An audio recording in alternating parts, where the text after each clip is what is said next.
Hey guys, स्वागत है अपने चैनल पर। तो शुरू करते हैं स्टोरी को। ऋषिता की बात सुनकर अभिषेक को बड़ी राहत मिली। वह सीधे तौर पर विहान कपूर पर तो नज़र नहीं रख सकता था, इसलिए उसने ऋषिता को अपने करीब रखने का ये नायाब तरीका खोज निकाला था। ठीक है, मुझे तुम तीनों को सेट पर साथ मस्ती करते देखने का इंतजार रहेगा। अभिषेक मुस्कुराया और फोन रख दिया। उसके मन में बस एक ही बात थी, अगर विहान कपूर को ऋषिता के करीब आना है तो उसे पहले अभिषेक की सुरक्षा दीवार को पार करना होगा। ऋषिता को अभिषेक की बातें याद थीं। अगली सुबह उसने सीरत और शिवानी को उनके ऑफिस स्टूडियो के पास एक कैफे में मिलने के लिए बुलाया। क्या हमारे सुपरस्टार अभिषेक ने सच में कहा कि हम उनकी प्रोडक्शन टीम का हिस्सा बन सकते हैं और उनके साथ फिल्म की शूटिंग कर सकते हैं? सीरत की आवाज़ में गजब का उत्साह था। उसे उम्मीद नहीं थी कि ऋषिता सुबह सुबह इतनी बड़ी खुशखबरी सुनाएगी। सच में, मैंने तो कभी एक्टिंग नहीं की, पर क्या ये बहुत रोमांचक नहीं होगा? शिवानी ने भी अपनी आंखों में चमक के साथ पूछा। सीरत और शिवानी की खुशी देखकर ऋषिता ने अपना मन पक्का कर लिया। ठीक है, तो फिर चलते हैं। वैसे भी कॉलेज दोबारा शुरू होने में अभी काफ़ी वक्त है। इसे एक अभिनेता के जीवन को करीब से देखने का अनुभव मान लेते हैं।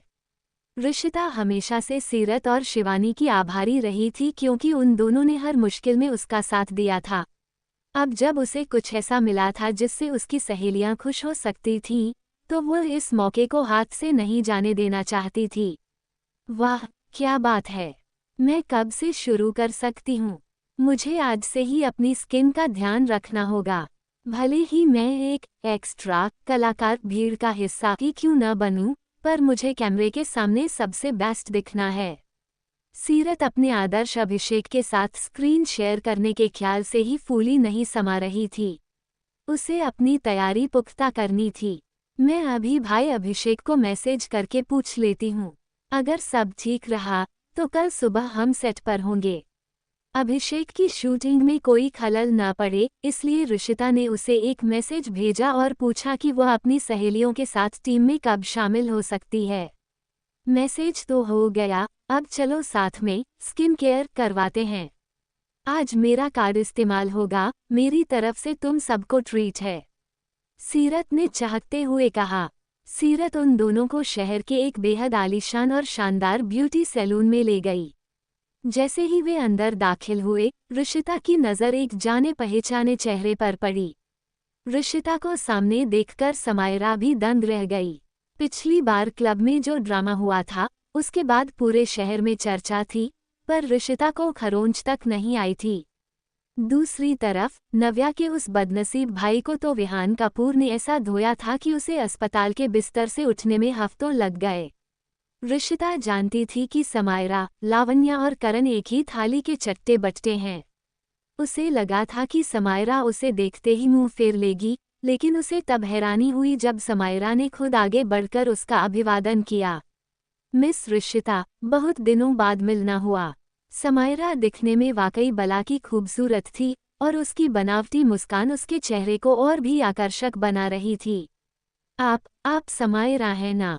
सीरत, जो दिन भर टीवी ड्रामे देखती रहती थी, उसे देखते ही पहचान गई। क्या आप वही हैं जिसने वो खड़ूस टॉपर मुझसे प्यार कर बैठा में लीड रोल किया है? हालांकि सीरत ने यह बात दबी आवाज में कही थी, पर वहां मौजूद हर किसी ने इसे सुन लिया। समायरा के चेहरे के भाव थोड़े बिगड़े। उसने कई कम बजट वाले वेब ड्रामे किए थे जिनकी आलोचना बहुत हुई थी, पर फिर भी वह अपनी एक पहचान बना चुकी थी। हेलो, समायरा ने सीरत को देखकर मुस्कुराने का नाटक किया, पर सीरत उलझन में पड़ गई। उसे लगा कि क्या टीवी पर कुछ ज्यादा ही फिल्टर लगाए जाते हैं। उसे लग रहा था कि असल जिंदगी में समायरा उतनी सुंदर नहीं है जितनी दिखती है। ऋषिता के सामने तो वह आधी भी अच्छी नहीं लग रही थी। सीरत ने हालांकि कुछ कहा नहीं, पर उसका उत्साह थोड़ा कम हो गया। बहुत दिनों बाद मिले, मिस समायरा। वैसे लावण्या और करण कैसे हैं? क्या वे अब ठीक हैं? ऋषिता ने बड़ी मासूमियत से उनकी खैरियत पूछी, पर उसकी बातों ने समायरा के पसीने छुड़ा दिए। लावण्या और करण ने पिछली बार क्लब में कुछ ऐसा नशा कर लिया था या उन्हें कराया गया था कि उन्हें अस्पताल में भर्ती होना पड़ा था। समायरा ने ऋषिता की आंखों में छिपी वो रहस्यमयी मुस्कान देखी और कांप गई।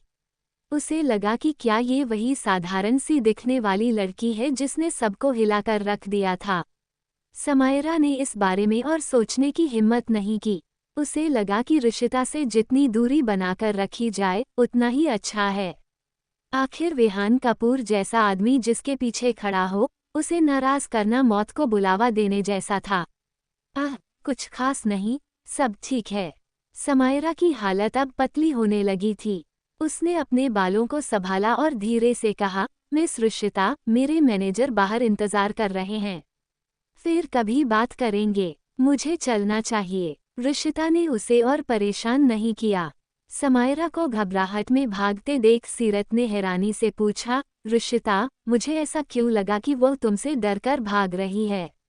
शिवानी को भी समझ आ गया था कि समायरा ऋषिता के सामने काफी असहज थी। हाँ, क्या तुम दोनों के बीच पहले से कोई पंगा है? ऋषिता बस मुस्कुराई। कौन जाने, शायद उसने कुछ ऐसा किया हो जिसका उसे अब पछतावा हो रहा हो। सीरत को इन सब बातों से ज्यादा फर्क नहीं पड़ा, पर शिवानी समझ गई थी कि मामला गहरा है। उसे खुशी थी कि कम से कम ऋषिता अब दबने वाली लड़की नहीं रही। सीरत का मूड फिर से अच्छा हो गया और वो काफी दरियादिल दिख रही थी। उन तीनों ने मिलकर सैलून में कई ब्यूटी ट्रीटमेंट्स लिए और शाम ढलने पर ही वहां से बाहर निकले। तभी ऋषिता के फोन पर अभिषेक का जवाब आया। उसने लोकेशन भेजी थी और कहा था कि वे कल सुबह पहुंच सकती हैं। शूटिंग सेट पर कुछ जूनियर आर्टिस्ट्स की जरूरत थी, इसलिए ऋषिता, सीरत और शिवानी को सीधे वो रोल मिल सकते थे। उन तीनों ने कल सुबह मिलने का समय तय किया और खिलखिलाते हुए अपने अपने घर की ओर चल दिए। क्या कल शूटिंग के सेट पर ऋषिता और अभिषेक की नज़दीकी विहान कपूर को पसंद आएगी? और क्या समायरा फिर से कोई चाल चलेगी? गाइज, छोटी सी अपडेट, इस स्टोरी के आगे के काफ़ी सारे पार्ट्स टेलीग्राम पर अवेलेबल हैं और आगे भी वहीं कंटिन्यू होते रहते हैं। सिर्फ यही नहीं, मेरे दूसरे चैनल्स की स्टोरीज भी वहीं मिल जाएंगी। वहाँ पहले से ही काफ़ी स्टोरीज अवेलेबल हैं जिन्हें आप बिना किसी रुकावट के सुन सकते हैं। उंगली से दाहिनी ओर इशारा कमेंट सेक्शन में टेलीग्राम लिंक दिया है। उंगली से दाहिनी ओर इशारा ज्वाइन करने के बाद पिन्ड मैसेज ध्यान से चेक कर लेना। अगर कुछ समझ ना आए तो प्रियांशु नाम से मैसेज कर देना। अब चलते हैं वापस कहानी की तरफ।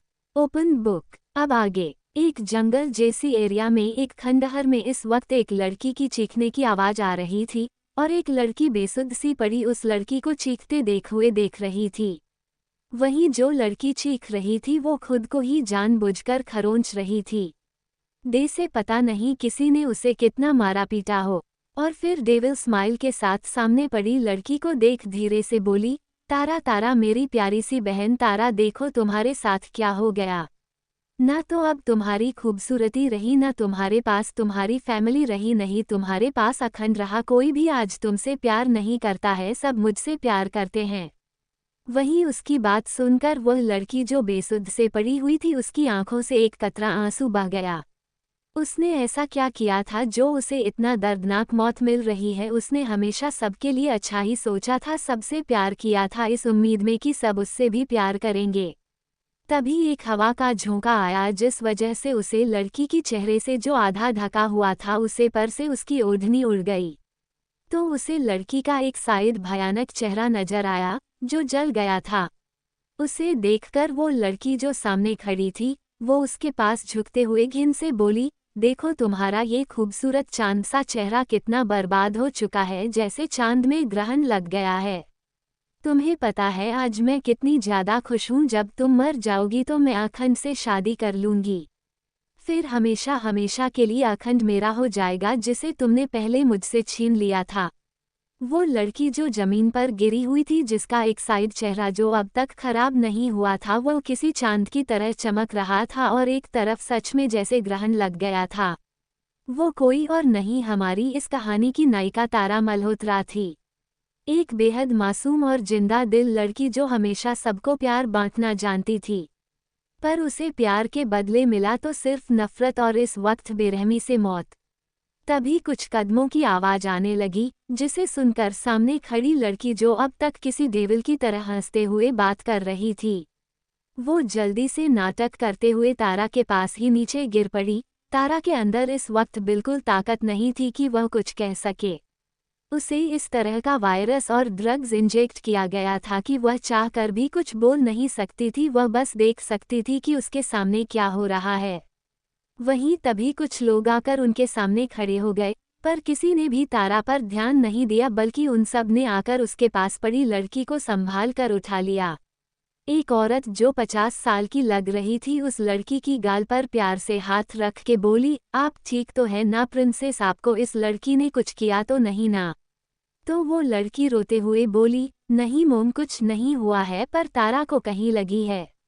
वाले तारा ने मुझे किडनैप किया था, पर पुणे किडनैपर ने मुझे मारते हुए गलती से तारा को भी हिट किया, जिस वजह से तारा उठ नहीं पा रही है। अब देखिए उसे क्या हुआ है।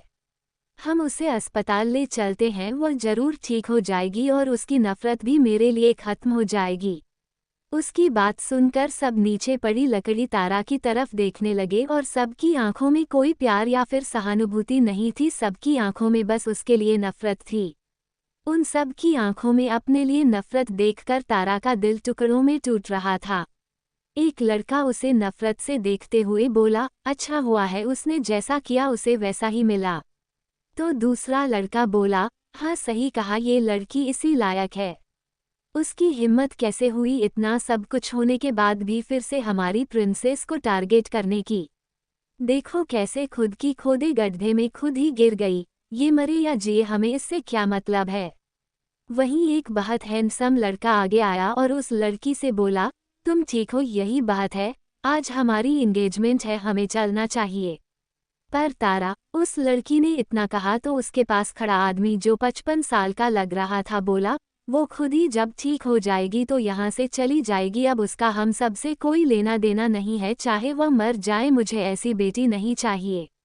वहीं तारा उन सबको देख रही थी, इन सबको फैमिली मन इतना प्यार दिया। यहाँ उसके डैड, उसकी मोम, उसके तीनों भाई और उसका प्यार अखंड सब थे, पर किसी को उससे कोई मतलब नहीं था। उसकी नज़रें जब अखंड से मिली तो उसकी आंखों में नफरत एक आग बनकर भड़क उठी। वो जानती थी वो कुछ ही देर में मर जाएगी, इस वायरस से वह नहीं बच सकती थी, पर अगर भगवान ने उसे एक और मौका दिया तो वह इन सबको तिल तिल कर तड़पाएगी। वो इस वक्त दर्द और नफरत में तड़प रही है, इस तरह से इन सबको दर्द और पछतावे में तड़प आएगी। इन सबको वह आसानी से मरने भी नहीं देगी, ना ही जीने देगी। अखंड के दिल में पता नहीं कुछ उसे अजीब लगा, पर उसने ध्यान नहीं दिया, वो उस खंडहर से बाहर निकल गए। तारा बस नीचे पड़ी उन सबको जाते हुए देख रही थी। जैसे ही वो बाहर निकले उस लड़की ने पीछे देखा तो एक आदमी बाहर आया। फिर वो खंडहर में एक ब्लास्ट हुआ, तभी एक कार आकर रुकी। उसने जब सबको बाहर देखा और खंडहर को जलते देखा तो परेशान हो मार और गुस्से में बोला, तुम सब बाहर हो तो मेरी प्रिंसेस कहाँ है? वहीं बाकी सबने भी हैरानी से पीछे देखा तो वो लड़की रोते हुए बोली, तारा ने कहा था कि वहां पर बम है, वो मुझे मारना चाहती थी बम ब्लास्ट में, पर लगता है बम का टाइमर खत्म हो चुका है इसलिए ब्लास्ट हो गया। ये सुनकर को सबकी आंखों में थोड़ी गिल्टी आने लगी थी, वो खत्म हो गई। वहीं लड़का अभी अभी आया था, वो उसे आग की तरफ भागा। तारा का रिबर्थ, मल्होत्रा फैमिली। वो लड़की रोते हुए बोली, तारा ने कहा था कि वहां पर बम है, वो मुझे मारना चाहती थी बम ब्लास्ट में, पर लगता है बॉम्ब का टाइमर खत्म हो चुका है इसलिए ब्लास्ट हो गया। ये सुनकर को सबकी आंखों में थोड़ी गिल्टी आने लगी थी, वो खत्म हो गई। वहीं लड़का अभी अभी आया था, वह उस आग की तरफ भागा। अब आगे वो लड़का तारा का चौथा और सबसे छोटा भाई था। वो उस घर में अकेला ही था जो तारा से प्यार करता था, वो सिर्फ तारा को ही अपनी बहन मानता था। वो तारा तारा चिल्ला रहा था, वो आग के अंदर दे से ही जाने वाला था कि तभी पीछे से उसे उसके बड़े भाई ने रोक दिया। वहीं अंदर तारा को अपने भाई की आवाज़ आ रही थी जो उसे सबसे ज़्यादा प्यार करता था और हमेशा उसके लिए सबसे लड़ जाता था। उसकी आंखों से बेतहाशा आंसू बह रहा था। वो मन ही मन बोली, सॉरी भाई, मैं आखिर बार भी आपको देख नहीं पाई। आप सही कहते थे, ये सब लोग मेरे प्यार के काबिल ही नहीं है, मुझे इन्हें छोड़कर चली जाना चाहिए था। और उसकी बॉडी आधी जल चुकी थी, पर उसकी दिल की दर्द के सामने बॉडी की दर्द कुछ नहीं थी। उसने अपनी आंखों में नफरत और आग लिए हमेशा के लिए आंखें बंद कर दी।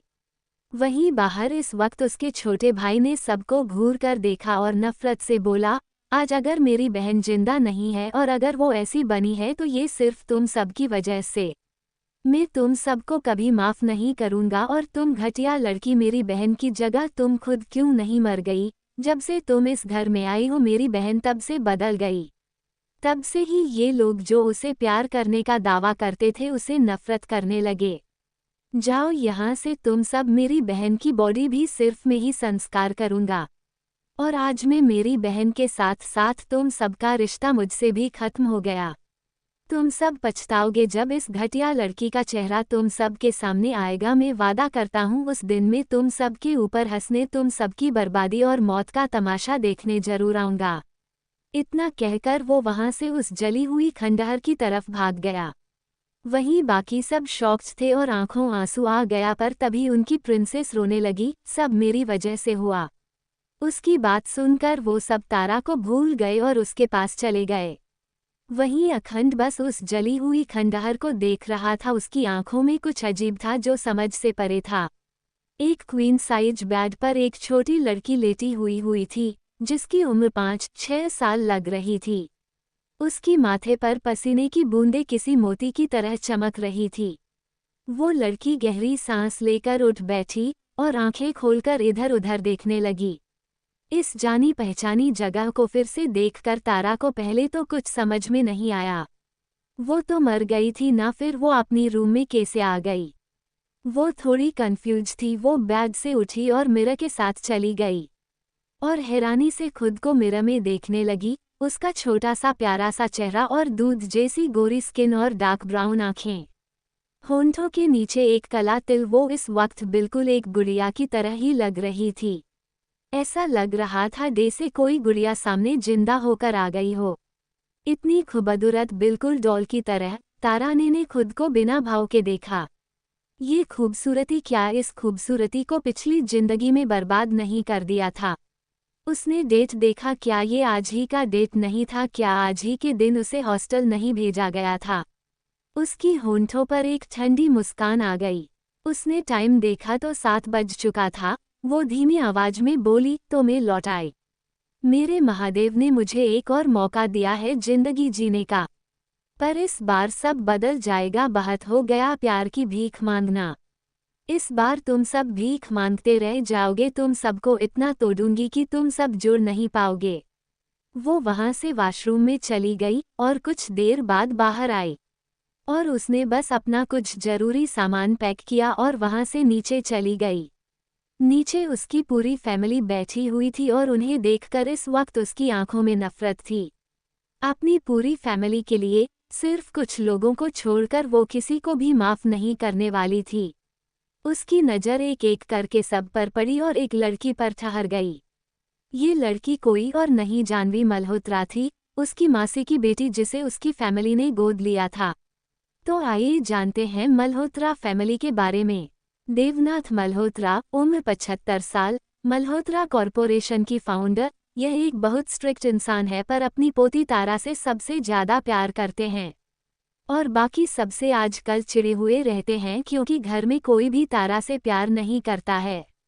रुक्मणी मल्होत्रा, उम्र 74 साल, ये भी अपने टाइम की एक बहुत बड़ी बिजनेस वुमेन थी। इन्होंने अपने पति के साथ मिलकर मल्होत्रा कॉरपोरेशन को एशिया की टॉप 10 बिजनेस लिस्ट में खड़ा किया था।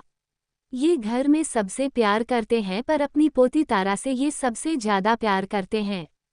प्रवीण मल्होत्रा, देवनाथ जी और रुक्मणी जी का इकलौता बेटा, उम्र 54 साल, ये अभी मल्होत्रा कॉरपोरेशन की सीईओ है और एक बहुत अच्छा बिजनेसमैन भी, पर एक अच्छे पिता नहीं बन पाए। पहले ये भी तारा से बहुत प्यार करते थे। वो उनकी आंखों की तारा थी, इसलिए उन्होंने ही उसका नाम तारा रखा था। पर जब से 3 साल पहले जानवी घर में आए तब से वो गलतफहमी में आकर तारा से दूर होते गए। कोमल मल्होत्रा, प्रवीण जी की वाइफ तारा की मोम, उम्र 52 साल, ये भी अपने पति और चारों बेटों से बहुत प्यार करती थी और अपने गोद ली हुई बेटी से भी, पर अपनी खुद की ही बेटी से उन्हें नफरत थी।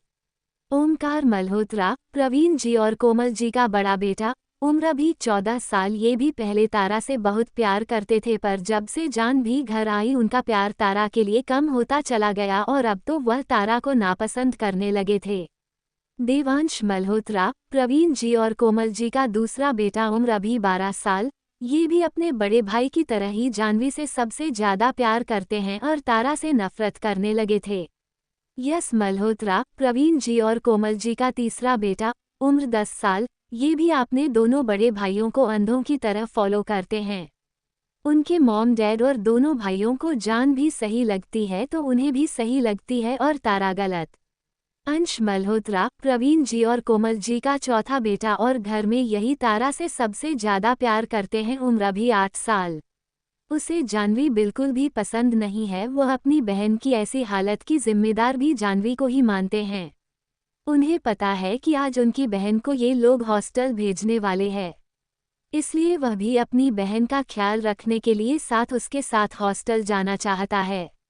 जाह्नवी मल्होत्रा अभी सिर्फ 7 साल की है, बहुत चालाक है। जब वह 4 साल की थी तब इस घर में आई थी और उसे बहुत गुस्सा आता था तारा के साथ सबकी बॉन्डिंग देखकर, इसलिए उसने धीरे धीरे 3 सालों में सबके मन में तारा के लिए जहर खोल दिया। सब तरह से नफरत करने लग जाए और सबका प्यार सिर्फ उसे ही मिले। आखिरी में आती है हमारी तारा, जो घर में सबसे छोटी है, और उस बारे में तो मैं पहले बात ही चुकी हूँ। अभी उम्र 6 साल, और कल उसके ऊपर जाह्नवी ने उसे सीढ़ियों से धक्का देकर मरना का इल्जाम लगाया, और हमेशा की तरह सबने उसकी बात को मान लिया और तारा को गलत साबित कर दिया। अब आगे जब सबकी नज़र नीचे आ रही तारा पर पड़ी तो सब गुस्सा हो गए, सिर्फ दादाजी दादी माँ और अंश को छोड़कर। पर उनके गुस्से से तारा को इस बार कोई फर्क नहीं पड़ा। अगर ये पहली वाली तारा होती तो उसे जरूर फर्क पड़ता, शायद उसे बहुत बुरा भी लगता और रो रो कर इस वक्त अपनी सफाई देने में लग जाती। पर इस वक्त तारा को उन सब से कोई फर्क नहीं पड़ रहा था। उसकी छोटी खूबसूरत आंखों उन सब के लिए एक अजीब सी नफरत झलक आई। उसने अपने दादाजी दादी माँ और भाई को देखा और बोली, दादाजी दादी माँ, भाई मैं इस घर से जाना चाहती हूँ, प्लीज़ मुझे हॉस्टल भेज दीजिए। मुझे जितना सामान लेना था मैं पैक कर चुकी हूँ, और अंश भाई अगर आपको मेरे साथ चलना है तो आप चल सकते हैं। वहीं उसने किसी और को एक नज़र देखा तक नहीं। ये देखकर प्रवीण जी, कोमल जी, ओमकार, देवांश और यश सब हैरान हो गए, क्योंकि आज से पहले तारा ने कभी भी उन्हें इग्नोर नहीं किया था। वो तो हमेशा जाकर उनके पास बैठ जाती थी और उनसे बात करने की कोशिश करती थी, चाहे वह कितना भी गुस्सा क्यों ना हो। और वो हमेशा जाह्नवी पर गुस्सा करती थी कि वो क्यों हमेशा की जगह छीनकर उसके मॉम डैड और भाइयों के पास बैठ जाती है। पर आज भी जाह्नवी उन सबके पास बैठी थी, पर तारा को इस बात से कोई फर्क नहीं पड़ा। वह उनसे ऐसे बिहेव कर रही थी जैसे वह उन्हें जानती ही ना। दादाजी दादी माँ भी थोड़ा हैरान थी और उदास भी थे कि उनकी बच्ची आज इस घर को छोड़कर जाने के लिए तैयार है, कल तक जो इस घर को छोड़कर जाने के लिए तैयार नहीं थी। बाकी सब भी यही सोच रहे थे कि एक रात में ऐसा क्या हो गया जो तारा इतनी बदल गई।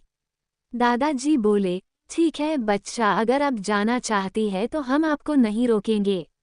दादी माँ बोली, पर हम आपसे मिलने तो वहाँ पर कभी भी आ सकते हैं ना। हे गाइज, बीच में डिस्टर्ब करने के लिए सॉरी, लेकिन एक छोटी सी जानकारी देना चाहता हूँ। जैसा कि मैं हमेशा बताता हूँ, इस स्टोरी के आगे के पार्ट्स और मेरे बाकी चैनल्स की स्टोरीज भी आपको टेलीग्राम स्टोरी चैनल पर मिल जाएंगी। इस कहानी के कई पार्ट्स ऑलरेडी अपलोड हो चुके हैं और आगे भी रेगुलर अपलोड आते रहते हैं। साथ ही वहां आपको 1000 जोड़ स्टोरीज और उनके पार्ट्स भी मिल जाएंगे, जिन्हें आप आराम से एंजॉय कर सकते हैं। उंगली से दाहिनी ओर इशारा कमेंट सेक्शन में ग्रुप का लिंक दिया है, ज्वाइन करने के बाद पिन्ड मैसेज ज़रूर चेक कर लेना। उंगली से दाहिनी ओर इशारा वहाँ नॉर्मल स्टोरी चैनल में आपको ये कहानी मिल जाएगी। अगर कोई कन्फ्यूजन हो तो मुझे मैसेज कर सकते हो। मेरा नाम प्रियांशु है गाइज। उनकी बात सुनकर तारा हमें सिर हिलाकर बोली, ऑफ कोर्स दादाजी दादी माँ, आप जरूर हमसे मिलने आ सकते हैं, पर याद रहे इस घर से कोई और मुझसे मिलने नहीं आना चाहिए। तभी प्रवीण जी गुस्से से बोले, तारा आप ये कैसी बात कर रही है? हम सिर्फ आपको कुछ साल के लिए वहाँ छोड़ रहे हैं, हमेशा के लिए नहीं। जो हम आपसे मिलने नहीं आ सकते हैं। और आप जाने के लिए भी तैयार है क्या? मैंने आपसे नहीं कहा था कि आप अगर जाह्नवी से माफ़ी मांग लेती है तो हम आपके यहाँ रहने देंगे? आपके पास अभी भी मौका है, एक बार माफ़ी मांग लीजिए, हम आपको हॉस्टल नहीं भेजेंगे। तारा को याद आया पिछली जिंदगी में भी प्रवीण जी ने यही कहा था, पर तारा भी थोड़ी जिद्दी थी, इसलिए वह भी बिना गलती के जाह्नवी से माफ़ी मांगने के लिए तैयार नहीं थी, इसलिए उसे हॉस्टल भेज दिया गया था। ये सब सोचकर तारा की होठों पर कड़वी स्माइल आ गई। उसने प्रवीण जी की तरफ देखा और बिना भाव के बोली, और आपको ऐसा क्यों लगता है कि मैं आपकी कचरे से उठे बेटी से माफ़ी मांगूंगी मिस्टर प्रवीण मल्होत्रा? उसकी बात सुनकर सब हैरान हो गए। एक 6 साल की बच्ची इस तरह से कैसे बात कर सकती है? कोमल जी गुस्से से बोली, इतना जिद्दी क्यों हो? हम सबकी प्यार की वजह से तुम पूरी तरह से बिगड़ चुकी हो, तुम्हें अपने डैड से बात करना भी नहीं आता है। तुम अपने डैड को के नाम से कैसे बुला सकती हो? क्या मैं तुम्हें यही सिखाया था? वहीं प्रवीण जी की आंखों में आंसू था, वहीं जाह्नवी भी आंखें बड़ी किए तारा को देख रही थी। तारा हंसते हुए बोली, आपने मुझे सिखाया ही कब मिसेस कोमल मल्होत्रा? आप तो सारा टाइम अपनी बहन की, मतलब अपनी गोद ली हुई कचरा बेटी को ही सब सिखाती है। और ये बस आपके बेटे और आपकी गोद ली हुई बेटी के बाप है, मेरे नहीं। मेरे पास सिर्फ मेरे दादाजी दादी माँ और अंशी भाई है जो मेरे आपने हैं। बाकी सब मेरे डैड मोम और तीनों भाई तो 3 साल पहले ही मर चुके थे जब उन लोगों ने इस मनहूस कचरे से उठाई लड़की को इस घर में लेकर आए। और इस घर में फिर मेरा सब कुछ, मेरी जगह तक उसे दे दिया गया। जो खिलौने मुझे पसंद था, जो चीज़ मुझे पसंद थी, जो ड्रेस मुझे पसंद आई थी, सब आपकी इस घटिया बेटी को पसंद आता था और आप उसे दे देते थे। से आपने अपना प्यार भी सिर्फ उसे ही दिया। 3 सालों से मुझे तो याद नहीं कि मेरे कोई डैड मोम या भाई है, क्योंकि मेरे लिए तो सब मर चुके हैं। जब मुझे रात को डर लगता था तब आप सब इस घटिया लड़की जाह्नवी के पास होते थे ताकि उसे डर ना लगे।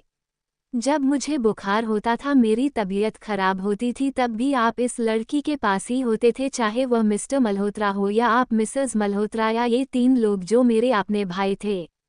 पर मुझे याद नहीं कि 3 सालों से उन्होंने कभी मुझसे अच्छे से बात भी की है। ये लड़की माँ बाप मर गए, क्या इसमें भी मेरी गलती थी? फिर भी ये मुझसे 1 साल बड़ी है, पर आपको उसकी चिंता थी, मेरी नहीं, और आज भी आपको सिर्फ उसकी चिंता है। आप चाहते हैं मैं इस लड़की से माफ़ी मांगूं? तो फिर आप सब बस सपने देखते रहिए, मुझे इस लड़की से माफ़ी मांगने की कोई ज़रूरत नहीं है। इससे अच्छा मैं इस घर से दूर हॉस्टल में जाकर रहूं, ताकि आप सबका चेहरा मुझे ना देखना पड़े। उसकी बच्चों जैसी आवाज़ से इतनी बड़ी बड़ी बातें बड़ी भयानक और अजीब लग रही थी।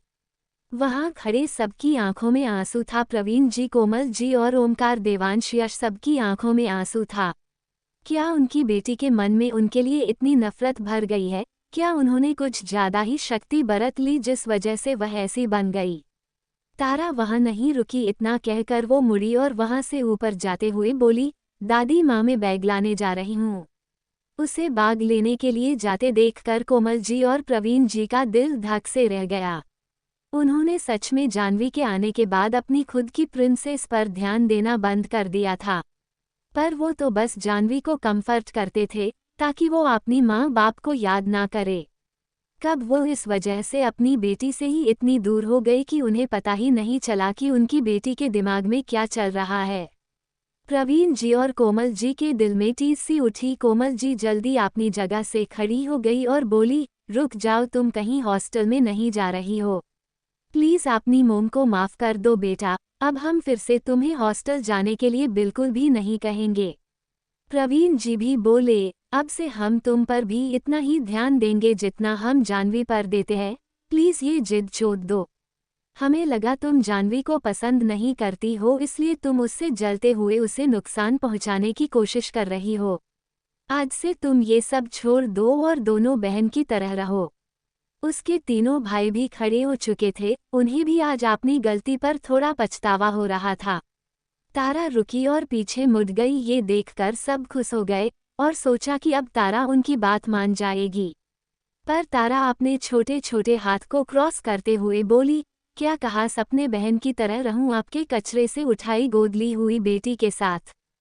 फिर हंसते हुए बोली, अभी तो मैंने कहा कि मेरे फैमिली में मेरे मॉम डैड भाई सब मर चुके हैं, वो भी 3 साल पहले, तो ये घटिया लड़की मेरी बहन कैसे हो गई।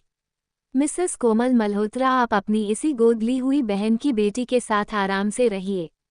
उसके साथ बहन बनाकर रहने में कोई इंटरेस्ट नहीं है। मुझे आप सबको और आपकी 2 कौड़ी की बेटी को देखकर बस घिन आती है। मैंने कल टीवी में देखा था, आप जैसी माँ बाप और भाई सिर्फ सौतेले होते हैं। जिसकी मौतेली माँ बाप या भाई होते हैं वो बिल्कुल आपकी तरह होते हैं। दादाजी, दादी माँ, कहीं ये लोग सच में मेरे सौतेले माँ बाप भाई तो नहीं है ना। मतलब हो सकता है मैं और मेरे अंश भाई हम दोनों ही खून के रिश्ते से जुड़े हो। छोड़ो, जो भी हो, मैंने डिसाइड कर लिया है कि मैं अपने भाई के साथ हॉस्टल में जाकर रहूंगी और मुझे इस बात के लिए किसी की इजाज़त की कोई ज़रूरत नहीं है। खास करके आपकी तो बिल्कुल भी नहीं है मिस्टर एंड मिसेस मल्होत्रा। मुझे यहाँ रहकर हर दिन आपकी और आपकी गोद ली हुई कचरे की ड्रामा देखने में कोई इंटरेस्ट नहीं है। हर दिन इसे कुछ ना कुछ होता रहता है, चाहे बीमारी हो या फिर गिरकर चोट लग जाए, हमेशा इसे कुछ ना कुछ होता ही है और इसका दोस्त हमेशा मुझ पर ही आता है। देखना, जैसे ही मैं इस घर से जाऊंगी वैसे ही इसे और कुछ नहीं होगा, क्योंकि इसकी चोट लगने की और बीमार होने की हर नाटक बंद हो जाएगा। तभी कोमल जी थोड़े गुस्से से समझने वाली आवाज में बोली, जानवी तुमसे बड़ी है, तुम ये किस तरह से बात कर रही हो उसके बारे में? और उसने ऐसा क्या कर दिया जो तुम उसके बारे में ऐसा कह रही हो? तारा मुड़ते हुए बोली, इसने ही तो सब कुछ किया है। वैसे जब मेरे लिए आप सब मर चुके हैं तो ये लड़की जिंदा कैसे रह गई? इसे भी मार देता हूँ, इसलिए आज से ये भी मेरे लिए मर गई। इतना कहकर वो अंश को बुलाकर ऊपर चली गई। अंश, जो इस वक्त सिर्फ 8 साल का था, वो अपनी बहन की बात सुनकर बहुत ज्यादा खुश था और उठते हुए बोला, ठीक है प्रिंसेस, मैं भी चलूंगा ना, मैं भी कल रात को ही बैग पैक कर लिया था। इतना कहकर वो भी भाग गया। वहीं सब हैरान परेशान खड़े थे। उन्हें समझ में नहीं आ रहा था कि तारा एक रात में इतनी कैसे बदल गई। वहीं तारा सीढ़ियां चढ़ते हुए नफरत से मन ही मन बोली, जब तक मैं स्ट्रोंग ना हो जाऊं यहाँ वापस नहीं आऊंगी, पर तुम सबके रिश्ते की नींव को इस तरह से हिलाकर जाऊंगी कि उसे फिर से जोड़ने के लिए तुम सबको सालों लग जाएंगे। पिछले जिंदगी में तुम सब ने मुझे जितना तड़पाया था उससे 1000 गुना ज्यादा मैं तुम सबको तड़पाऊंगी। और मौत नहीं तो तुम्हारे लिए बहुत आसान होगा मिस जानवी मल्होत्रा। तुम सब कुछ पाना चाहती हो ना, सब कुछ छीन कर अपने पास रखना चाहती हो। तुम्हें मुझसे जुड़े हर एक रिश्ता चाहिए, तुम्हें तुमसे एक एक करके सब कुछ छीन लूंगी। तुम्हें मेरी खूबसूरती से जलन है ना, इस बार मेरी खूबसूरत तो वैसे ही रहेगी पर तुम्हारी खूबसूरती मैं तुमसे छीन लूंगी। इतना सोचते हुए वो रूम में पहुंच गई और बैग ले आई। उसने बस एक छोटा सा बैग भरा था। अंशी 2 लगेज लेकर नीचे आया। अंशी भी छोटे से बैग को लेकर नीचे आई। उसकी हाथ में इतना छोटा सा बैग देखकर दादाजी बोले, बच्चा ये क्या आप इतने छोटे बैग लेकर जा रही हो? तारा बिना भाव के बोली, जो कुछ आपने और भाई ने दिया था ड्रास सिर्फ वही लेकर जा रही हूँ। और बाकी जो सब भाई और आपने दादी माँ ने मुझे गिफ्ट किया था उन सबको मैं एक साइड रख कर आई हूँ, उसे संभाल कर बाद में भेज देना। और जो सब मेरे मरे हुए माँ बाप भाई ने मुझे 3 साल पहले दिया था वो सब बाहर पड़ा हुआ है। दादी माँ प्लीज़ उन सबको जलाकर राख कर देना। सभी कचरा की मुझे कोई ज़रूरत नहीं है, वैसे भी 3 सालों से तो वो मर चुके हैं। 3 सालों के अंदर उन लोगों ने मुझे कुछ नहीं दिया है, इसलिए वो सभी बकवास चीज़ें बर्बाद हो जाए तो ही बेहतर है। उसकी बात सुनकर प्रभंजी, कोमल जी, ओमकार, देवांश और यश सबको बुरा लगा। क्या उन लोगों ने इन 3 सालों में तारा को कुछ भी नहीं दिया है? इस वक्त वह याद करने की कोशिश कर रहे थे क्या तारा जो कह रही है वह सच है। अब जाकर उन्हें याद आया कि ऐसा नहीं था कि वह तारा के लिए कुछ लेकर नहीं आते थे, पर अगर तारा के लिए लाई कोई भी चीज़ जानवी को पसंद आ जाता था तो वो सब उसे जानवी को दे देते थे ताकि जानवी को ऐसा ना लगे कि उसके मॉम डैड अब नहीं है और इसलिए कोई उसकी पसंद को और जो वो चाहती थी है उसे फुलफिल करने वाला कोई नहीं है। ये सब सोचकर उन सबके के दिल में एक कसक सी उठी, उन्हें ये सब छोटी छोटी बातें कैसे याद नहीं रही। क्या इन सभी बातों को तारा ने दिल में रखा है और इसलिए वह अब उनसे इतनी ज़्यादा नफरत करती है। दादाजी, दादी माँ और अंश की आंखों में भी उसकी बात सुनकर आंसू आ गई थी। अंश ने उसकी माथे पर प्यार से किस किया और बोला, तुम्हें जो भी चाहिए मैं सिर्फ तुम्हारे लिए लाकर दूंगा प्रिंसेस, तुम मेरी इकलौती प्रिंसेस हो, याद रखना। कोई भी तेरी बेकार लड़की आकर मेरी बहन बनना चाहे मैं उसे बहन नहीं बनाऊंगा बाकी बेवकूफ़ों की तरह। वो ये बात ओमकार, देवांश और यश को दिखाकर कह रहा था और ये बात उन तीनों को भी समझ में आ रही थी। वहीं जानवी को गुस्सा आ रहा था, अंश भाई उसे कैसे बेकार कह सकते हैं। उसने मुठिया कस ली और रोते हुए बोली, सब कुछ मेरी वजह से हो रहा है, मैं मनहूस। बिल्कुल सही सोचा, तुम एक मनहूस हो जो पहले अपने माँ बाप को खो गई और यहाँ आकर सबके रिश्ते को खा गई, अंश गुस्से से बोला। गाइज, छोटी सी अपडेट, इस स्टोरी के आगे के काफ़ी सारे पार्ट्स टेलीग्राम पर अवेलेबल हैं और आगे भी वहीं कंटिन्यू होते रहते हैं। सिर्फ यही नहीं, मेरे दूसरे चैनल्स की स्टोरीज भी वहीं मिल जाएंगी। वहाँ पहले से ही काफ़ी स्टोरीज अवेलेबल हैं जिन्हें आप बिना किसी रुकावट के सुन सकते हैं। उंगली से दाहिनी ओर इशारा कमेंट सेक्शन में टेलीग्राम लिंक दिया है। उंगली से दाहिनी ओर इशारा ज्वाइन करने के बाद पिन्ड मैसेज ध्यान से चेक कर लेना। अगर कुछ समझ ना आए तो प्रियांशु नाम से मैसेज कर देना। अब चलते हैं वापस कहानी की तरफ। Open book. मेरी सिर्फ एक ही बहन है, देहरादून पहुंचना। वहीं जानवी को गुस्सा आ रहा था, अंश भाई उसे कैसे बेकार कह सकते हैं। उसने मुठिया कस ली और रोते हुए बोली, सब कुछ मेरी वजह से हो रहा है, मैं मनहूस। बिल्कुल सही सोचा, तुम एक मनहूस हो जो पहले अपने माँ बाप को खो गई और यहाँ आकर सबके रिश्ते को खा गई, अंश गुस्से से बोला। अब आगे। अंश इस वक्त सच में बहुत गुस्से में था क्योंकि वह इस लड़की को ऐसे झूठ मूठ का रोते हुए तो बिल्कुल भी नहीं देखना चाहता था। खास करके अब जब वो और उसकी बहन इस घर को छोड़कर जा रहे थे, उसे वक्त भी इस बेकार लड़की का रोना ही उसे देखना पड़ रहा था, जिसने उसकी बहन की खुशियां, उसकी हक को छीन लिया, जो उसकी जगह लेकर यहाँ पर बैठी हुई है। उसकी बात सुनकर सब हैरान थे और थोड़े गुस्से में भी थे। कोमल जी गुस्से से बोली, अंश क्या तुम ये किस तरह से अपनी छोटी बहन से बात कर रहे हो? क्या तुम्हें समझ में आ रहा है कि तुम उसे कितना हर्ट कर रहे हो? क्या मैंने तुम्हें ऐसा ही बिहेवियर, ऐसा ही संस्कार सिखाया था? उनकी बात सुनकर अंश और भी गुस्सा हो गया और बोला, आप बस उसकी तारीफदारी करती रहती है, बस इसने क्या थोड़ा रो धो लिया आप पिघल गई। और क्या कहा आपने, ये मेरी बहन माए फुट, ये बेकार की टुकड़ा मेरी कोई बहन नहीं है। मेरी सिर्फ एक ही बहन है जिसका नाम है तारा मल्होत्रा। आप इस कचरे मनहूस लड़की को इस घर में मेरी बहन की जगह दे सकती है, मेरी बहन की सरनेम दे सकती है, पर मेरे दिल में मेरी बहन तारा की जगह इस दुनिया में कोई नहीं ले सकता। खास करके वो जो हमारी फैमिली से किसी भी तरह से रिलेटेड नहीं है। मैं आपके इन तीनों बेवकूफ़ बेटे की तरह नहीं हूँ जो इस एक्टिंग की दुकान को देखती रहूँ, जो हमेशा झूठ मूठ का रोना रोकर सबको खुद की तरफ करती है। इतनी छोटी है, कितनी ड्रामेबाज है, ये बड़ी होकर जरूर एक चुड़ैल बनेगी।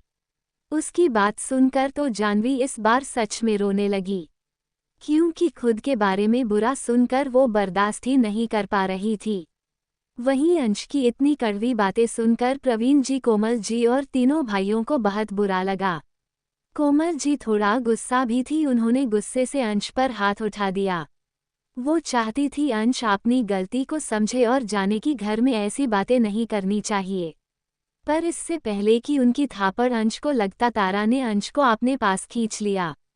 कोमल जी का हाथ सिर्फ हवा को छूकर गुजरा। उन्होंने नाराजगी से तारा को देखा जो उन्हें ही नफरत से देख रही थी।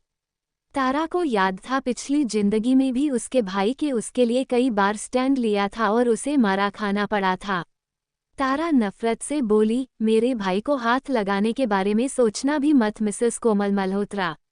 मेरे भाई पर किसी को हाथ उठाने का कोई हक नहीं है। मेरे भाई को आज से जो भी हाथ लगाएगा वो मेरा दुश्मन होगा और सबसे पहले लिस्ट में आप ही है मिसेस कोमल मल्होत्रा।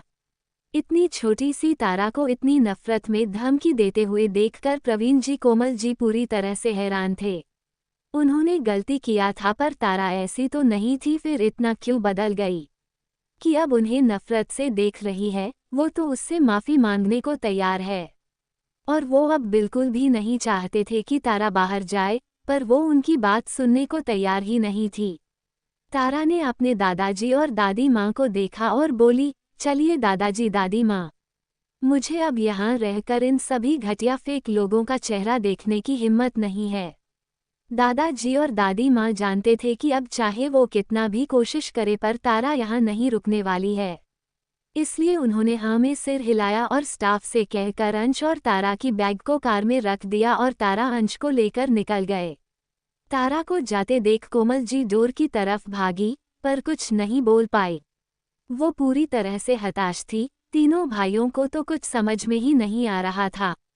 प्रवीण जी भी अपनी बेटी की नफरत को देखकर हैरान थे। तभी जानवी की रोने की आवाज से वो सब होश में, और जानवी को देखा जो रोते हुए यही बोल रही थी कि ये सब उसकी ही गलती है। वो इस घर में है इसलिए तारा उससे नफरत करती है और उसके लिए ही वो घर छोड़कर चली गई। पर पता नहीं क्यों आज किसी का भी हाथ उसकी आंखों से आंसू पोंछने के लिए नहीं उठ रहा था। न ही किसी को समझ में आ रहा था कि क्या करे। आज ओमकार, देवांश और यश की आंखों में भी अपनी बहन को जाते देख उसकी बातें सुनकर आंसू था। और ये जानवी को बिल्कुल भी अच्छा नहीं लग रहा था। वो नहीं चाहती थी कि कोई भी तारा के बारे में सोचे या फिर उसकी जाने को लेकर दुखी हो जाए। उसके हिसाब से तो सबको खुश होना चाहिए था इस वक्त। वहीं दादाजी और दादी माँ ने किसी को नहीं बताया था कि वो अंश और तारा को किस स्कूल में ट्रांसफ़र करवा रहे हैं। वो तारा और अंश को मुंबई से दूर देहरादून भेज रहे थे, जहां उनका दोस्त था जो मिलिट्री बैकग्राउंड से था। उसने बच्चों के लिए स्कूल और हॉस्टल की व्यवस्था कर दिया था और वो दोनों भी जब चाहे दोनों बच्चों से मिलने के लिए वहां जा सकते थे। थोड़ी एक घंटे बाद वो फ्लाइट में थे। दादाजी दादी माँ उन्हें छोड़कर फिर से आने वाले थे, इसलिए उन्होंने एक साथ रिटर्न फ्लाइट भी बुक कर लिया था। 3 घंटे बाद वो चारों देहरादून में पहुंच गए थे। वो वहां से सीधा स्कूल के लिए निकल गए। अब आगे जब वो स्कूल के गेट के पास पहुंचे तो वहां पर देवनाथ जी के दोस्त रघुराज जी ऑलरेडी उनका इंतजार कर रहे थे। उनका आर्मी बैकग्राउंड था, वह रिटायर्ड हो चुके थे, पर उनकी फैमिली की शाख और औधा सभी बिजनेसमैन की इज्जत से भी बढ़कर था।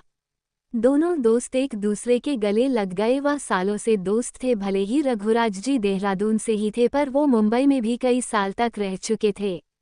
वो वहीं पर ही अपनी पढ़ाई कर रहे थे बचपन से और देवनाथ जी उनके सबसे अच्छे दोस्त थे। बस दोनों दोस्त ने अलग अलग करियर चुना था। देवनाथ जी ने बिजनेस में जाने के बारे में सोच और रघुराज जी ने अपनी फैमिली की तरह आर्मी ज्वाइन कर लिया था। रघुराज जी ने कोमल जी रुक्मणी जी को भी ग्रिट किया और बोले, भाभी आज आप हमारे घर चलिए, लता आपको देखकर जरूर खुश हो जाएगी। रुक्मणी जी हंसते बोले, मुझे पता है, पर आज हम यहाँ नहीं रुक सकते हैं। अगर हम आपके घर जाए तो भी हम मिलकर ही वापस चले जाएंगे, क्योंकि हमने already return flight ticket book कर दिया है और हमें कुछ काम भी है। वैसे भी हमारी पोती और पोता तो अब से यही रहने वाले हैं और हम तो आते ही रहेंगे। मैं कभी भी लता से मिल सकती हूँ। दरअसल लता जी रघुराज जी की वाइफ थी। उनका नाम स्नेहलता तिवारी था। रघुराज जी और देवनाथ जी की दोस्ती की वजह से स्नेहलता जी और रुक्मणी जी के बीच भी अच्छी दोस्ती हो गई थी। रघुराज जी ने कुछ नहीं कहा। उन्हें पता था कि इस वक्त देवनाथ जी की घर में कैसी हालत है। उन्होंने देवनाथ जी से सुना था उनकी बहू ने जब से अपनी बहन की बेटी को अडॉप्ट किया है तब से वह तारा को परेशान कर रहे हैं। बेटी को छोड़कर गोली हुई बेटी को ज़्यादा इम्पोर्टेंस देता है और प्यार देते हैं। उन्हें सच में समझ नहीं आता था कि देवनाथ जब इतना अच्छा और इंटेलिजेंट है तो उसका बेटा इतना बेकार और बददिमाग क्यों है। तारा जैसी पोती उनकी होती तो वो उसे पलकों पर बिठा कर रखते। कोई बात नहीं, अब तो तारा बच्ची यही रहने वाली थी तो वो उसे जरूर पलकों पर बिठा कर रखने वाला थे। रघुराज जी ने अंश और तारा को देखा और बोले, तो ये है हमारी राजकुमारी। और ये है तुम्हारा छोटा पोता। देवनाथ जी ने हाँ में सर हिला दिया। तारा के जन्म के बाद रघुराज जी मुंबई नहीं गए थे, इसलिए उन्हें नहीं पता था कि तारा कैसी दिखती है। उन्होंने बस उसे फोटो में बचपन में देखा था जब वह 6 महीने की थी। रघुराज जी ने प्यार से तारा को गोद में उठाकर गले से लगा लिया और बोले, मेरी प्यारी बच्ची, अब से तुम यही रहोगी। दादाजी तुम्हारी हर जरूरत को पूरी करेंगे और आज से तुम मेरी छोटी राजकुमारी हो। फिर देवनाथ जी की तरफ गुस्से से देखते हुए बोले, मैंने कहा कि तू तारा को मेरे घर में रहने दे, पर तू चाहता है मेरी बच्ची हॉस्टल में रहे। देखो हमारी इस छोटी सी नन्ही सी प्रिंसेस को वो हॉस्टल में कैसे रह सकती है। देवनाथ जी ने आहा भर लिया। पहले उन्होंने भी यही सोचा था कि वो अपनी जान से प्यारी पोती को रघुराज के पास रहने देंगे। उन्होंने कभी उसे हॉस्टल में रहने देने के बारे में सोचा ही नहीं था। पर जब वह आ रहे थे तब फ्लाइट में जब देवनाथ जी ने इस बार में तारा को बताया तो तारा ने साफ साफ मना कर दिया। उसने कहा कि वह हॉस्टल में ही रहना चाहती है और उसे हॉस्टल में रहने में कोई दिक्कत नहीं है। तो देवनाथ जी कुछ नहीं कर सकते थे। उन्हें अच्छी तरह से पता था उनकी पोती जल्दी नए लोगों से मिलजुल नहीं पाती है। वहीं तारा ने उन्हें देखा, उसे याद था पिछली जिंदगी में भी देवनाथ जी उसे देहरादून भेजना चाहते थे ताकि वह रघुराज जी के पास रह सके। पर तब वह अपनी फैमिली से इतना प्यार करती थी कि उसने मुंबई छोड़कर आने से बिल्कुल मना कर दिया। इसीलिए मजबूरन उसके दादाजी को उसे वहीं पर हॉस्टल में डालना पड़ा। इसलिए वह कभी रघुराज जी से मिल ही नहीं पाई थी। बहुत सालों बाद जब उसकी हालत बहुत खराब थी, उसकी एक साइड चेहरा बुरी तरह से जल गया था, तब जाकर रघुराज जी को देखा था जो उसे अपने साथ लाने के लिए मुंबई चले गए थे। वह इतना ज़्यादा गुस्सा हो गए थे कि उन्होंने प्रवीण जी को भी बहुत कुछ सुना दिया था और वो उसे वहां से लेकर देहरादून भी आ गए थे उसकी ट्रीटमेंट के लिए। पर उसकी ट्रीटमेंट संभव नहीं हो पाई, इसलिए वह फिर से यहाँ से मुंबई वापस चली गई ताकि फिर से अखंड के साथ रह सके। उसे लगता था अखंड कहीं उसे जाह्नवी से शादी न कर ली उसकी ना होने का फ़ायदा उठाकर। पर क्या हुआ, मुंबई जाते हैं उसकी मौत हुई, वह भी दर्दनाक तरीके से। तारा ने रघुराज जी की गर्दन में हाथ लपेट लिया और बोली, ओह प्यारे दादाजी, आपको इतनी परेशान होने की ज़रूरत नहीं है।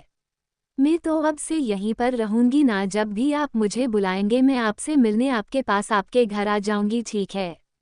और मैं हफ्ते भी आपसे मिलने के लिए आए जाऊंगी। मैंने दादाजी से सुना है कि आप आर्मी में थे, तो आप मुझे जरूर ट्रेनिंग देना। उसकी बात सुनकर रघुराज जी की होठों पर मुस्कान खिल गई। वो खुश होकर बोले, ओह ये तो बहुत अच्छी बात है, तो फिर मैं अपनी प्यारी सी प्रिंसेस को जरूर ट्रेनिंग दूंगा। तारा ने एक्साइटेड होकर हाँ में सिर हिला दिया। वही देवनाथ जी और रुक्मणी जी थोड़ा हैरान थे क्योंकि उनकी पोती तो किसी भी अनजान इंसान को अपने पास नहीं आने देती थी। अपने घर वालों की इर्द गिर्द घूमती थी क्योंकि उसने अभी तक ज़्यादा दुनिया नहीं देखी थी, तो उसके हिसाब से उसके घर वाले ही सबसे अच्छे हैं। यहाँ तो उनकी पोती ने रघुराज जी को दादाजी मान लिया और कितने अच्छे से बात भी की, वरना उन्हें तो डर था कि उनकी पोती अभी किसी से बात भी नहीं करेगी। वहीं रघुराज जी ने अंश को भी गले से लगाया जो उनकी तरफ देख रहा था। वह समझ नहीं पा रहा था कि उसकी छोटी बहन क्यों ट्रेनिंग लेना चाहती है। उसने ज़्यादा नहीं पूछा, अगर उसकी बहन ट्रेनिंग लेना चाहती है तो वह भी उसकी साथ देगा। फिर तीनों बड़े दोनों बच्चों को लेकर स्कूल में एडमिशन के लिए चले गए। थोड़ी देर में रघुराज जी की वजह से एडमिशन प्रोसेस कंप्लीट हो गया क्योंकि प्रिंसिपल रघुराज जी के जाने पहचाने थे। फिर दोनों बच्चों का हॉस्टल में भी एडमिशन हो गया और फीस भर दिया गया। अब आगे कुछ देर बाद सब कुछ हो जाने के बाद अंश अपने बॉयज हॉस्टल में बैग रखने चला गया और तारा ने भी हॉस्टल में अपनी बैग रख दिया। वैसे भी उसके पास तो ज़्यादा कुछ नहीं था, उसने बस एक ही बैग में कुछ ड्रेस लिया था। रघुराज जी ने जबरदस्ती देवनाथ जी और रुक्मणी जी के साथ दोनों बच्चों को भी घर चलने के लिए कहा, तो वो मना नहीं कर पाए। थोड़ी देर में वह सब तिवारी मैंशन पहुंच गए। वहां पर रघुराज जी की वाइफ स्नेहलता जी उन सब की आने का इंतजार कर रही थी। रुक्मणी जी को देखकर स्नेहलता जी ने उन्हें गले से लगा लिया। दोनों आज बहुत वक्त बाद मिल रहे थे, स्नेहलता जी ने तारा और अंश को गले से लगा लिया और तारा की गाल पर किस करके बोली, हमारी प्रिंसेस बिल्कुल एक गुड़िया की तरह है। आप भी बहुत ब्यूटीफुल हो दादी, तारा उनकी चेहरे को हाथ में भरते हुए बोली। उसे याद था जब पिछली जिंदगी में रघुराज जी उसकी आधा चेहरा जल जाने के बाद उसे यहाँ लेकर आए थे। तब वो यहाँ की आर्मी हॉस्पिटल में थी और स्नेहलता जी रोज उससे मिलने के लिए आते थे। उसकी चेहरा इतना खराब होने के बावजूद भी स्नेहलता जी हमेशा उससे यही कहते थे कि वो बहुत ज़्यादा खूबसूरत है, चेहरे से भी और दिल से भी। और वो बहुत ख्याल भी रखती थी। उनके बेटे बहू और दोनों पोते भी उससे मिलने के लिए आते थे जो कि ट्विंस थे। उसने इधर उधर देखा पर उसे और कोई नहीं दिखा तो वो बच्चों जैसी आवाज ने बोली, आपके घर में बाकी सब कहाँ है ब्यूटीफुल दादी। स्नेहलता जी हंसते हुए बोली, मेरे बेटे बहू और दोनों पोते इस वक्त ऑस्ट्रेलिया में है। वो एक बिजनेस अवार्ड फंक्शन में गए हुए हैं, 3 दिन बाद आएंगे।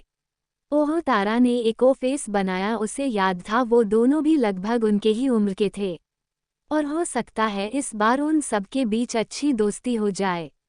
पिछली बार तो वह दोनों उससे दोस्त बनना चाहते थे और बहुत कोशिश भी किया था, पर तारा इतनी जल्दी किसी से घुल मिल नहीं पाती थी, इसलिए उसने उनसे दोस्ती नहीं की। पर इस बार वह उन दोनों से जरूर दोस्ती करेगी। वहीं अंश इस वक्त इधर उधर भागते हुए पूरे घर को देख रहा था, क्योंकि घर इतना खूबसूरत था कि उसकी नज़र ही नहीं हट रही थी। वो विंडो से बाहर देखता तो उसे पहाड़ और हरी भरी जंगल दिखाई दे रही थी और ऐसा लग रहा था जैसे अगर वह उस पहाड़ की चोटी पर खड़ा हो जाए तो वह बादल को छू सकता है। 2 घंटे बाद रुक्मणी जी का रिटर्न फ्लाइट था, इसलिए वह खाना खाकर जल्दी चले गए। तारा और अंश वहीं रुक गए। रघुराज जी उन्हें कल फिर हॉस्टल छोड़ने जाने वाले थे। रघुराज जी स्टाफ से दोनों बच्चों के लिए रूम रेडी करने के लिए कहा तो स्टाफ ने उनके दोनों पोते के पास वाले खाली रूम को अच्छे से उन दोनों के लिए रेडी कर दिया। स्नेहलता जी ने अंश और तारा दोनों को रूम देखने के लिए कहा। अगर उन दोनों को उनका रूम पसंद ना आए तो वह फिर से कुछ रूम देखने वाले थे। अंश और तारा ने अपने रूम को देखा जो बहुत खूबसूरत लग रहा था। तारा की रूम का थीम पिंक था और प्रिंसेस स्टाइल में सजा हुआ था जो बहुत खूबसूरत था और प्रिंसेस वाली फीलिंग्स आ रही थी। पहले जब उनकी बहू ट्विंस के साथ प्रेग्नेंट थी तब उन्होंने एक साथ 5 से 6 रूम बनवाया था। उनमें से ये प्रिंसेस स्टाइल में था। उन्होंने सोचा था अगर लड़की हुई तो वह इस प्रिंसेस रूम में रहेगी।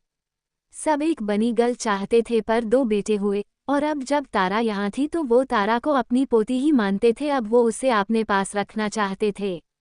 शाम का वक्त, मुंबई। देवनाथ जी और रुक्मणी जी अभी अभी मल्होत्रा विला पहुंचे थे। दोनों अंदर चले गए। अंदर सब हाल में बैठे हुए थे पर बाकी दोनों की तरह आज कोई हंसी खुशी नहीं था। सब शांत होकर बैठे हुए थे, वरना हर दिन तो ये लोग शाम को जानवी के साथ लगे रहते थे, उससे बात करना, उसे खुश करना, उसके साथ खेलना।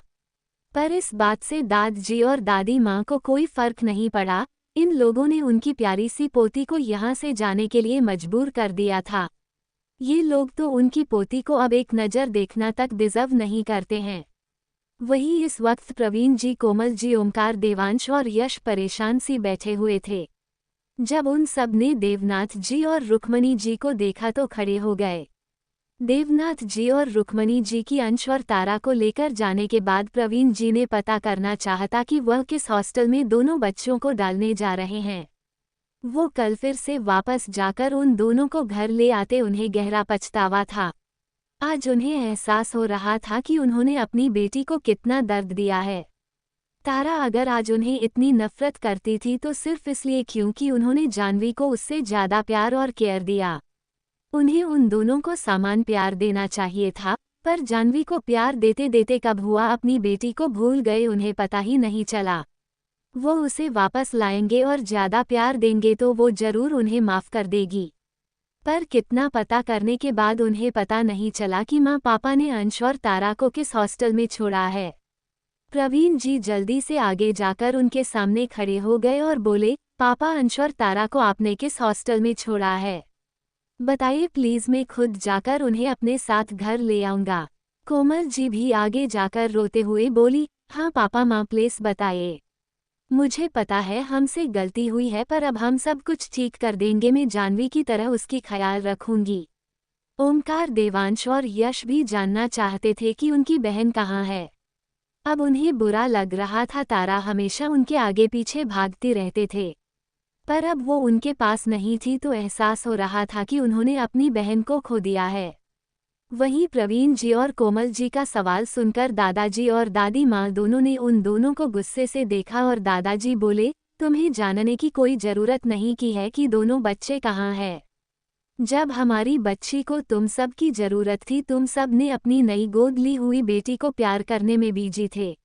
अब जब वह तुम सब से नफरत करती है और तुम सबको देखना भी नहीं चाहती है, तुम सब चाहते हो कि वह यहाँ कर रहे। ऐसा कभी नहीं होगा। मैं अपनी पोती को इस घर में जैसे लोगों के बीच नहीं आने दूंगा। और तुम माँ होकर अपनी बेटी से ज्यादा अपनी बहन की बेटी से प्यार है। इतना ही प्यार है तो उसे ही लेकर रहो। मेरी पोती और पोता जहाँ भी है इस वक्त बहुत खुश है, और तुम माँ बाप भाई होने की लायक भी हो क्या? तू खुद की बच्ची को छोड़कर दूसरों की बच्ची को प्यार दे, उसे बस नफरत ही मिलती है। जो इस वक्त तुम सबको मिल रही है बिल्कुल सही हो रहा है तुम सबके साथ।